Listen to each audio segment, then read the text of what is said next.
मंडळी नमस्कार, रामकृष्ण हरी. मंडळी, आपण गेल्या 12 महिन्यामध्ये ज्या पालखीची इतक्या आनंदाने वाट बघत आहोत, आता त्या पालखीचे नियोजन झालेले आहे. रामकृष्ण हरी. रामकृष्ण पंढरीचा वारकरी, वारी चुकोन दे हरी. मंडळी, आता मी तुम्हाला खालीलप्रमाणे टाइम टेबल. तर बघा मंडळी, श्रींचे पालखीचे श्री क्षेत्र पंढरपूर पायी वारीकरिता ज्येष्ठ शो 7 दिनांक 21/6/2026 रविवार रोज सकाळी 7 वाजता श्री मंदिरातून प्रस्थान होईल आणि खालील श्रींचे पालखीचा मार्ग खालीलप्रमाणे राहील. तर मंडळी, हा मार्ग तुम्ही ऐका. आता मी शांतपणे तुम्हाला सांगणार आहे. तर मंडळी बघा, दिनांक 21/6/2026 दुपारी श्री क्षेत्र नागझरी, रात्री मुक्काम आहे पारस. त्यानंतर 22/6/2026 नायगाव दुपारचा मुक्काम, तर रात्रीचा मुक्काम आहे भोरद. त्यानंतर 26/6/2026 दुपारचा आहे अकोला, तर रात्री पण सुद्धा अकोला. तर 24/6/2026 दुपारचा आहे अकोला. त्यानंतर रात्रीचा आहे अवनेला. त्यानंतर दिनांक 25/6/2026 तर दुपारी आहे भरतपूर, तर रात्री आहे वाडेगाव. तर बघा, दिनांक 26/6/2026 देऊळगाव बाबुळगाव, रात्री पातूर. त्यानंतर 27/6/2026 मेडशी श्री क्षेत्र दस. त्यानंतर 28/6/2026 दुपारी आहे मालेगाव, तर रात्री आहे शिरपूर जैन. त्यानंतर 29/6/2026 दुपारी आहे चिंबलापेन, तर रात्री आहे मसलापेन. त्यानंतर रात्री दिनांक आहे 30/6/2026 किनखेडा, तर रात्री आहे रिसोड. त्यानंतर 1/7/2026 आता 7व्या महिन्यातला पहिला मुक्काम आहे पानकन्नेर गाव दुपारी, तर रात्रीचा मुक्काम आहे सेनगाव. तर सेनगाव. तर बघा, 2/7/2026 2 तारखेला आहे श्री क्षेत्र नरसी नामदेव महाराजांची नरसी इथे दुपारचा मुक्काम ठेवलेला आहे, तर रात्रीचा मुक्काम आहे डिग्रस. त्यानंतर 3/7/2026 श्री क्षेत्र औंढा नागनाथ, तर रात्रीचा मुक्काम आहे जवळा बाजार.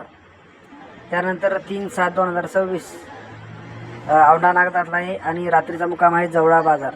तर 4/7/2026 आडगाव रजबा हद्द, तर रात्रीचा मुक्काम आहे श्री क्षेत्र त्रिगरा. तर 5/7/2026 तर परभणी डायरेक्ट जिल्हा मेन परभणी आणि रात्रीचा मुक्काम आहे परभणी. तर 6/7/2026ला ब्राह्मणगाव, तर रात्रीचा मुक्काम आहे पैठणा. तर 7/6/2026ला आहे 7/7चा मुक्काम आहे खळी, तर रात्रीचा मुक्काम आहे गंगाखेड. 8/7/2026चा मुक्काम आहे वडगाव दादाहरी, तर रात्री आहे परळी रुमेळ. तर 9/7/2026चा मुक्काम आहे दुपारचा परळी वैजनाथ रात्रीचा पण. तर 10/7/2026चा मुक्काम आहे कन्हेरवाडी, तर रात्रीचा मुक्काम आहे अंबाजोगाई. तर 11/7/2026चा मुक्काम आहे दुपारचा लोखंडी सावरगाव, तर रात्रीचा मुक्काम आहे बोरी सावरगाव. तर 12/7/2026चा मुक्काम आहे दुपारी गोटेगाव, रात्री आहे कळंब. दिनांक 13/7/2026चा मुक्काम आहे दुपारचा गोविंदपूर, रात्रीचा आहे तेरणा कारखाना. तर 14 तारखेचा आहे 7व्या महिन्यातला किन्नी, दुपारचा आहे किन्नीचा, रात्रीचा आहे उपाळा माकडाचे. तर 15 तारखेचा आहे 15/7चा धाराशिव दुपारचा आणि रात्रीचा सुद्धा धाराशिव. आणि 16/7/2026चा आहे वडगाव सिद्धेश्वर, रात्रीचा आहे श्री क्षेत्र तुळजापूर. दिनांक 17/7/2026चा आहे दुपारचा सावंगी, रात्रीचा आहे उळे. दिनांक 18/7/2026चा आहे दुपारचा सोलापूर, रात्रीचा पण आहे सोलापूर. दिनांक 19/7/26चा आहे सोलापूर, तर रात्रीचा पण आहे सोलापूर. तर 20/7/2026चा मुक्काम आहे सोलापूर, दुपारचा रात्रीचा आहे तिऱ्हे. 21/7/2026चा मुक्काम आहे कामनी खू वाघोली, तर रात्रीचा मुक्काम आहे मागपूर. आणि 22/7/2026चा मुक्काम आहे ब्रह्मपुरी दुपारचा, आणि रात्रीचा मुक्काम आहे श्री क्षेत्र मंगळवेढा. आणि शेवटचा मुक्काम जो आहे 23/7/2026चा श्री क्षेत्र मंगळवेढा दुपारचा, आणि रात्रीचा मुक्काम होणार हा आपलं क्षेत्र श्री क्षेत्र पंढरपूर या ठिकाणी हा मुक्काम राहील. दिनांक 23/7/2026 ते दिनांक 28/7/2026 पर्यंत श्री क्षेत्र पंढरपूर येथे मुक्काम राहील. याची सर्व भाविक भक्तांनी नोंद घ्यावी. ज्यांना दिंडीमध्ये जायचं असेल त्यांनी आपली नाव नोंदणी करायची असेल तर श्री संत गजानन महाराज संस्थान शेगाव या ठिकाणी जाऊन करावे. कारण आडमादामध्ये या दिंडीला कोणीही परवानगी देत नाही.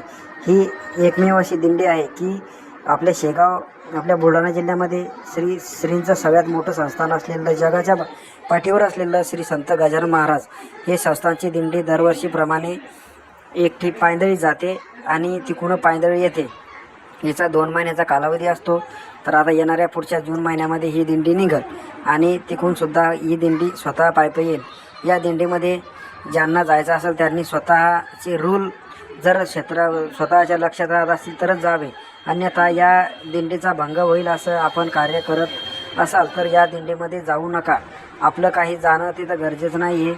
जर तुम्ही व्यसनी किंवा असे रिकामे कामं चाळेगिळे करत असाल तर जाऊ नका. रिकामा दिंडीचा भंग करू नका आणि पापाचे घडेसुद्धा घेऊ नका. ज्यांचं चांगलं वागणं, कपडे गिपडे पद्धतशीर सगळ्या गोष्टी, पावला गिवला खेळणं येत असतील, टाळ गिळ मृदंगाचा नाद असेल, गळे गिळे आवाज जर पद्धतशीर असतील त्यांनी या दिंडीमध्ये 100% जावं. बाबांचा त्यांचा आशीर्वाद 100% पाठीशी आहे. आणि ह्या रूल आपण वापरत असताना घरच्याची चिंता न करता सगळं मन आपलं शांत या देवांच्या दरबारात आणि देवांच्या पायाशी आपलं मन असावं तरच आपण या दिंडीचा रोल पाळाल. नाहीतर असं या रिकामी कामं जर करायची असतील तर आपण दिंडीमध्ये भंग होईल अशी शांतता बाळगावी. नाहीतर आपण दिंडीमध्ये जाऊ नका. काही काम नाही दिंडीमध्ये जायचं असेल, तुम्हाला पंढरपूरला जायचं असेल तर साधं आपण या मार्गेसुद्धा जाऊ शकता. डायरेक्ट गाडी पकडायची आणि तसंच सुद्धा जाऊ शकता. पण दिंडीत जाणे हा श्रींच्या पुढे असा कोणताही करोडपती किंवा कोट्यावधी जर माणूस आणला, जर श्रींच्या पुढे त्याला साधा टाळ किंवा काही जर वाटलं त्याला असं वाटणार नाही की आपण कोणते करोडपती आहे का काय आहे का आपल्या समोर एवढा टाळ वाजत आहे. नाही, त्याचा सगळं मन श्रींच्या चरणाशी लागल. तो स्वतःला झिरो समजेल. कारण ही दिंडी अशी एकमेव दिंडी आहे शिस्त आणि पद्धत. तर तुम्ही दिंडी ही बघसाल तर कोणतीही जगाच्या पाठीवर दिंडी आणा, या दिंडीची तुलना होऊ शकणार नाही.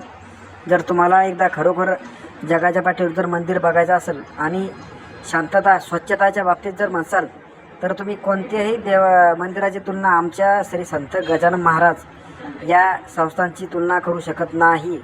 जर तुम्हाला खरोखर जर एकदा अनुभव घ्यायचा असेल तर आमच्या संस्थानला तुम्ही एकदा भेट द्या. संत गजानन महाराज संस्थान शेगाव, तालुका शेगाव, जिल्हा बुलढाणा या ठिकाणी या आणि फक्त एका दिवसासाठी किंवा एका घंट्यासाठी या. तुम्ही फक्त मंदिरामध्ये शिरा. जर तुमची कोणती जर अपसोय झाली असेल तर तुम्ही फक्त एका व्हिडिओ किंवा कशाच्या माध्यमातून आम्हाला सांगा. जर अपसोय होत असेल तर ही अपसोय म्हणजे दुश्मनसुद्धा लाजवेल अशी या प्रकारचं हे संस्थांचं काम आहे. 1 रुपया न घेता जितका निधी लागत असेल तिथलाच निधी घेतला गेला शिवशंकर पाटलांनी, आणि जो निधी होता ती वापस झाला गेला.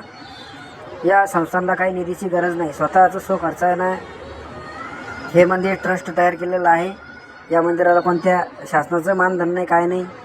विचार देत असेल तर स्वखुशीनं घेईल, जेवढं लागेल तेवढंच घेईल, बाकीचं वापस चालले जाईल.